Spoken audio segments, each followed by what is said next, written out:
Okay, Assalamualaikum warahmatullahi wabarakatuh. Sebelum ni cikgu dah sebut tentang sumber tenaga.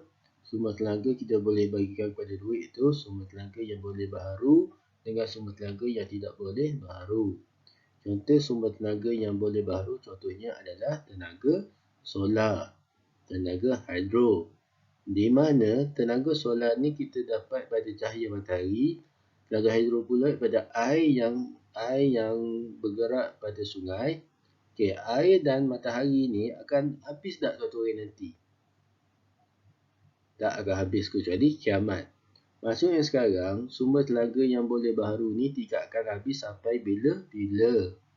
Manakala sumber tenaga yang tidak boleh baharu pula dia akan habis suatu hari nanti. Contohnya petroleum, kan? Aram batu, dia akan habis suatu hari nanti. Sebab tu sekarang dunia beralih pada tenaga alternatif, iaitu tenaga yang boleh baharu. Sebab tu ada kereta solar, kan? Ada kereta solar untuk apa?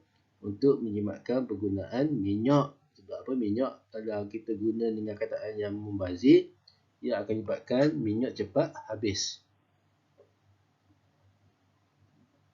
Hari ini kita akan belajar proses penjanaan tenaga elektrik.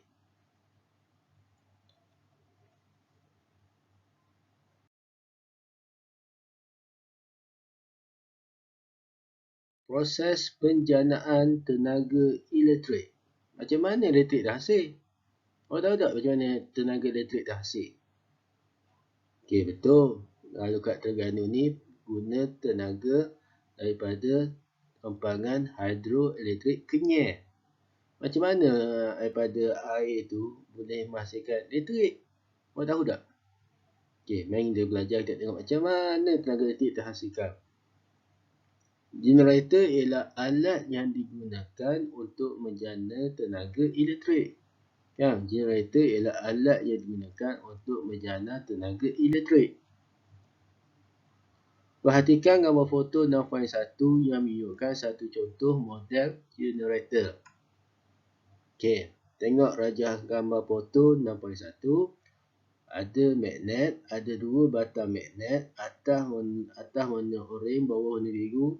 Dan di antara dua magnet ni ada gegelung dawai. Gegelung dawai ni pula disambungkan dengan engkol. Engkol ni macam awak ratih basikal. Bila awak ratih, tayar akan gerak. Bila awak ratih, tayar akan gerak. Sama juga bila awak gerakkan engkol ni, gegelung dawai akan berputar. Bila gegelung dawai itu berputar, dia akan menghasilkan arus elektrik, iaitu kita panggil arus arohan. Bila arus arohan terhasil, dia boleh menyalakan metal LED. Boleh faham? Apabila engkol pada model generator itu diputarkan, satu arus yang dikenali sebagai arus arohan akan dihasilkan. Pengaliran arus arohan ini menyalakan LED. Okey, macam mana arus arohan terhasil? Apabila engkol memutarkan gegelung dawai di antara dua magnet. Apabila gegelung dawai berputar di antara dua magnet, dia akan menghasilkan arus arohan. Sebab apa? Sebab magnet ni ia ada garis medan magnet. Betul tak? Magnet ia ada garis medan magnet.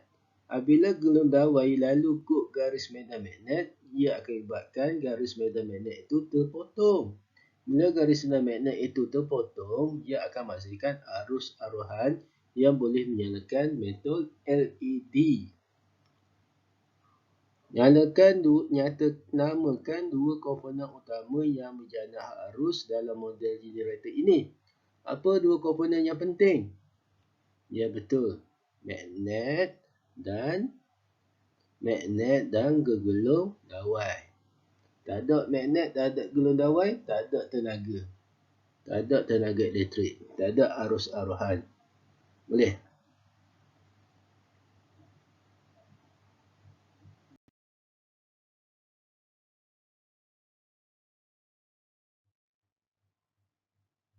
Pada tahun 1831, ahli sains Michael Faraday telah melakukan satu ciri satu siri kajian tentang penjanaan elektrik dengan menggunakan medan magnet. Okay, Michael Faraday telah melakukan satu siri kajian tentang penjanaan elektrik dengan menggunakan medan magnet. Orang yang pertama sekali yang kaji adalah Michael Faraday. Ia mengkaji penjanaan elektrik dengan menggunakan medan magnet. Medan magnet ni boleh menghasilkan tenaga elektrik, iaitu kita panggil arus arohan. Arus elektrik dihasilkan oleh gerakan dawai menyebabkan garis medan magnet dipotong. Saya dah sebut tadi, apabila dawai berputar di antara dua magnet tadi, dia akan menyebabkan garis medan magnet terpotong. Ia akan menyebabkan garis medan magnet dipotong.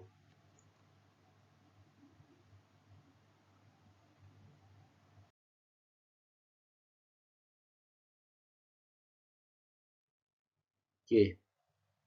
Dawai penyambung atau solenoid digerakkan melalui ruang antara kutub magnet dengan pantas seperti yang ditunjukkan dalam gambar foto dalam rajah 6.3 dan 6.4. Rajah 6.3,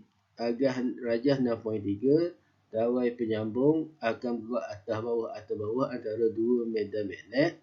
Manakala rajah 6.4 pula, solenoid yang ini macam ia belik-belik. Solenoid ini akan digerakkan pada sebatang magnet yang akan menghasilkan arus elektrik juga. Apabila dawai penyambung macam 6.3, dawai penyambung atas bawah medan magnet ia akan menyebabkan garis medan magnet dipotong. Arus arohan dihasilkan dalam dawai penyambung atau solenoid dan mengalir melalui galvanometer. Jarum penunjuk galvanometer terpesong. Boleh faham tak? Okay, tengok rajah 6.3. Apabila dawai bergerak atas bawah di antara dua magnet, ia akan memutuskan garis medan magnet. Ni tengah ni ada garis medan magnet kan? Bila garis medan magnet ni terpotong, ia akan menghasilkan arus arohan. Bila ada arus arohan, jarum galvanometer ini akan terpesong. Maksudnya kerok lah. Sama juga macam rajah 6.4 ni. Apabila solenoid ini kita buat pusing, solenoid ini pada magnet, ia akan menyebabkan garis medan magnet terpotong. Bila garis medan magnet terpotong, arus arohan akan terhasil. Apabila lalu kod galvanometer, jarum dia akan terpesong. Okey, gerakan magnet menyebabkan garis medan magnet dipotong. Ingat kata tu, garis medan magnet. Garis medan magnet dipotong.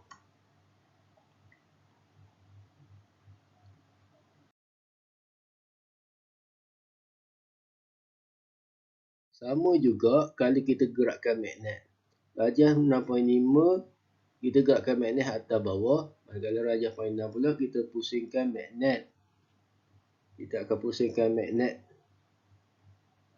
Medan magnet digerakkan seperti yang ditunjukkan rajah 6.5 dan 6.6 supaya garis medan magnet dipotong oleh dawai penyambung atau solenoid. Arus arohan dihasilkan dalam dawai penyambung atau solenoid dan mengalir melalui galvanometer. Jarum galvanometer terpesong. Sama juga. Sebab apa ada arus arohan? Sebab garis medan magnet dipotong. Sebab apa garis medan magnet dipotong? Dawai ni lalu melalui antara dua medan magnet dan menyebabkan garis medan magnet akan terpotong. Bila garis medan magnet terpotong, ia akan menghasilkan arus arohan.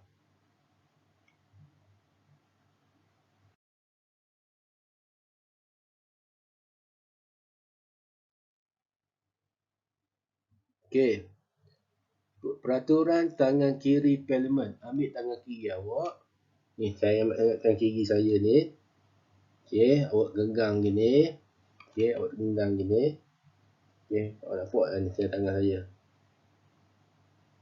Okey, ibu jari adalah arah daya Jari telunjuk adalah arah medan dan garis tengah adalah arus. Okey, daya, medan, arus. Ingat tu, ibu jari arah, daya, jari telunjuk arah medan dan garis tengah arah arus. Ingat peraturan tangan kiri Fleming. Kalau awak lupa dah, ni awak belajar kata dulu belaka ni. Kalau ada magnet, dia ada garis medan magnet. Ingat lagi garis medan magnet? Ni garis medan magnet. Apabila dawai lalu melalui garis medan magnet itu akan terpotong. Bila garis medan magnet terpotong, maka hasilnya arus arohan. Macam ni, yang pertama ni dawai lurus. Dawai lurus melalui garis medan magnet akan terpotong dan akan menghasilkan arus arohan. Yang kedua pula gawai gelung. Gawai gelung pun sama.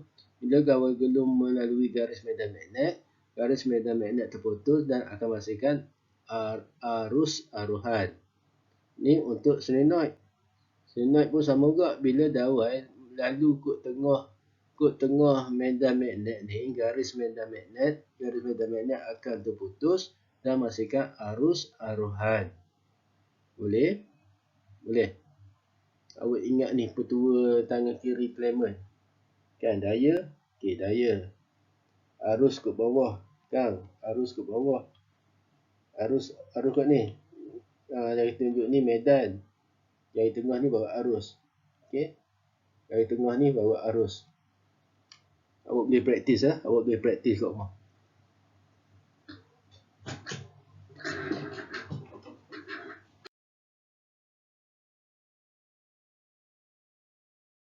Okey, seterusnya kita tengok eksperimen 6.1 ni, memerhatikan perhasilan arus arohan pada magnet. Okey, tengok betul-betul.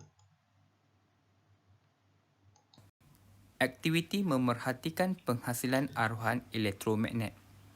Kita menggunakan satu rod dawai kuprum yang digerakkan secara berserenjang dengan arah medan magnet. Galvanometer digunakan untuk menunjukkan penghasilan DGE arohan. Arah pengaliran arus arohan boleh ditentukan dengan menggunakan petua tangan kanan Fleming. Arohan elektromagnet juga boleh dihasilkan dengan menggunakan satu gegulung dawai kuprum bertebat dan satu magnet bar.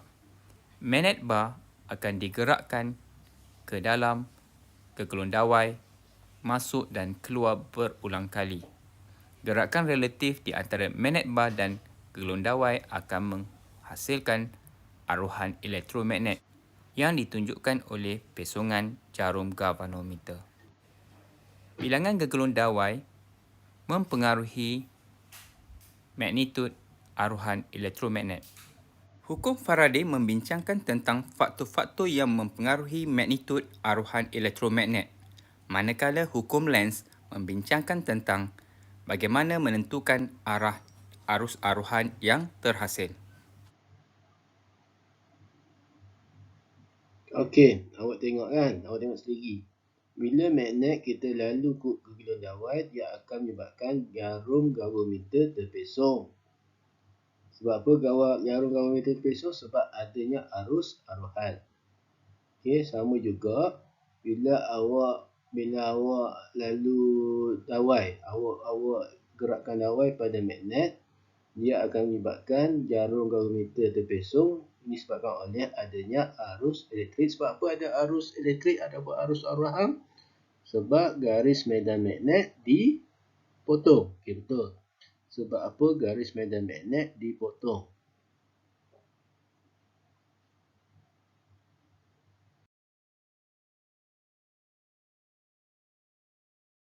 Okey, mari kita tengok eksperimen 6.1. Arahan. Sambungkan dawai kuprum bersalut PVC ke galvanometer sifar tengah. 2. Gerakkan dawai kuprum ke bawah di antara kutub utara dengan kutub selatan sebuah magnet untuk U dan kemudiannya ke atas besi dan rajah 6.3. Perhati dan catatkan pemesungan tunjuk galvanometer. Apa jadi dengan penunjuk galvanometer? Okey, bila kita gerakkan dawai atas bawah antara dua magnet, dia akan menyebabkan jarum galvanometer terpesong. Okey, jarum galvanometer terpesong. Nombor 3. Gerakkan magnet bentuk U ke atas dan kemudiannya ke bawah seperti dalam rajah 6.5. Perhati dan catatkan pemesongan penunjuk galvanometer. Ada pesongan tak? Ya, ada pesongan. Ada pemesongan penunjuk galvanometer. Okey, nombor 4. Sambungkan gegelung dawai kupron bersalut PVC ke galvanometer sifar tengah. 5. Gerakkan gegelung dawai seperti dalam rajah 6.4. Perhati dan catatkan pemesongan penunjuk galvanometer. Ada pemesongan penunjuk galvanometer tak? Ya, ada. 6. Gerakkan magnet bar seperti dalam rajah 6.6. Perhati dan catatkan pemesongan penunjuk galvanometer. Ada pemesongan penunjuk galvanometer tak? Ya, betul. Ada. Semua ada. Sebab apa? Sebab gegelung dawai memutuskan garis medan magnet. Bila garis medan magnet dipotong, maka terhasilnya arus elektrik. Bila arus elektrik terhasil, maka penunjuk galvanometer akan terpesong. Boleh faham?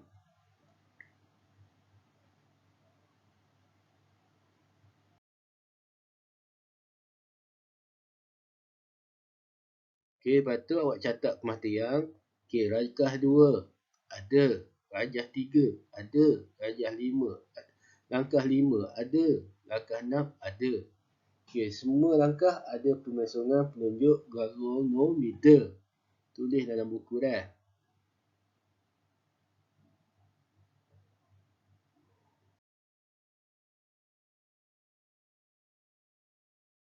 Okey, sekian saja PTPR kita hari ini. Kita sambung lagi kelas akan datang.